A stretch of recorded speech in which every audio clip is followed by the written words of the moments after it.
Most people love the idea of recycling. The holy trinity of reduce, reuse, recycle has been hammered into everyone's minds for decades now. The vast majority of people support recycling programs for a variety of reasons. Some believe that they are helping the earth by reusing materials. Others believe that recycling will cut down on garbage so that we don't wind up with a WALL-E-like world with trash piled to the sky. Still others believe that we are improving the environment by saving trees and saving limited landfill space. To most people in modern societies, this is just common sense. But what if it's all wrong? In fact, what if recycling actually does more harm than good for the environment? In this video, I intend to prove just that.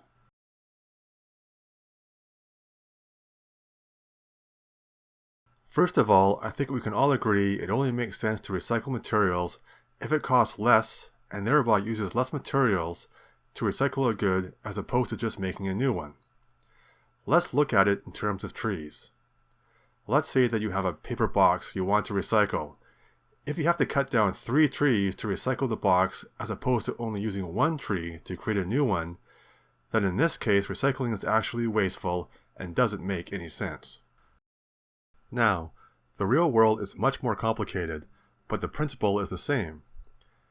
If the environmental cost of recycling in terms of materials and manpower is higher than making a new thing, it is likely bad for the environment.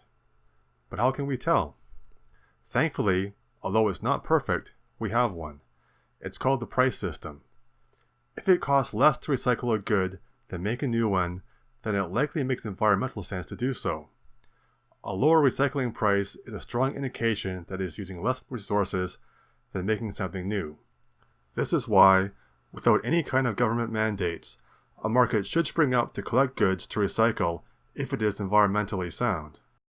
This is exactly what happened with aluminum cans. It costs less to recycle aluminum cans than dig up bauxite and make new ones. There's real money in it, which is why there is a pre-existing market for it. People are willing to pay for the chance to recycle aluminum and even sort through your garbage to do so. In this case, recycling makes environmental sense. However, it is about the only product that it makes sense for. For example, does it make sense to recycle paper?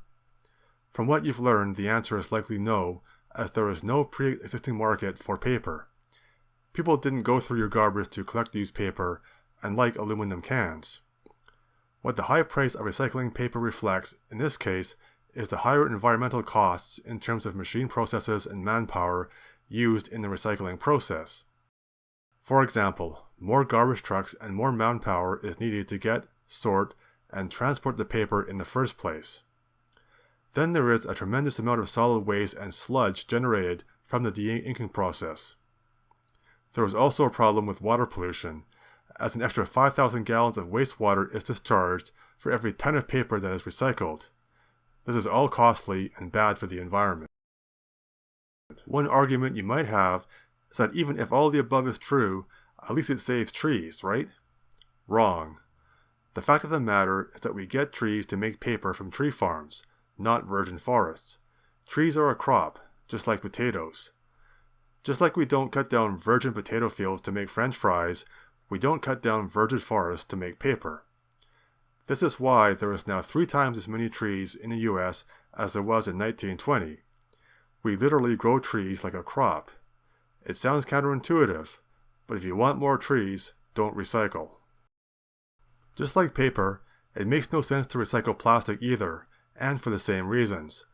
The high price of recycling plastic versus the low price of starting from scratch is a strong indicator that it uses far more environmental resources to recycle as opposed to making a new one. This is why you don't have to dig very far to find environmental scandals in which recycled plastics simply end up in landfills. But that brings up one of the major alleged positives of recycling. It reduces the need for landfills. People just don't like the idea of burying their garbage. They worry that we are running out of landfill space and that landfills themselves are dangerous as toxins and chemicals are likely to leak out and spoil the environment. None of these are true either. Landfills are mostly filled with such innocuous materials as paper, yard waste, and construction material. They may contain small amounts of toxic material, such as lead and mercury, but even in old, unlined landfills, they stay trapped in the landfill.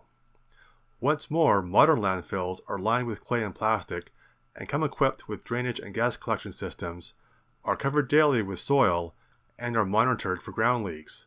Modern landfills now also capture any escaping methane gas and use it to generate electricity. The largest landfill in California produces enough electricity through methane capture to power over 60,000 homes. But aren't we running out of landfill space? It is estimated that Americans produce 220 million tons of garbage a year. A single 35 square mile landfill, 200 feet deep, could handle that amount of garbage for 1,000 years. That may sound large, but it is less than 5% of the size of the solar energy array that some environmentalists want, or it's 1/10 of 1% of the rangeland now available in the United States. What's more, once a landfill is filled, it can be converted into parkland, joining America's current 150,000 square miles of parkland. Flushing Meadow, the site of the US Open, used to be a landfill. When confronted with these facts, most people still resist as recycling feels good to them. Recycling has become the equivalent of a modern religion, in which you feel you are somehow helping Mother Earth. People have a need to be a part of something bigger than themselves, and with the continuing decline in mainline organized religion, the green recycling religion has taken its place. In public policy, however, religious fervor should not replace facts, and the fact style recycling, for the most part, does not help the environment and in fact hurts it. The modern recycling religion got its start with the media's sensational coverage of the Marlborough 4000 garbage barge back in 1987. Around this time, the centrally planned economies of Eastern Europe were falling apart. Centrally planned economies don't work because they waste resources and use them inefficiently. This is bad for people and bad for the environment. What is ironic is just as the centrally planned economies behind the Iron Curtain were collapsing, the West adopted the same kind of top-down planning with regards to recycling. This needs to be reversed, with bottom-up solutions made by the people, as opposed to top-down government mandates. Recycling may make you feel good, but it actually doesn't do any good, particularly with regard to the environment, and that's not good enough.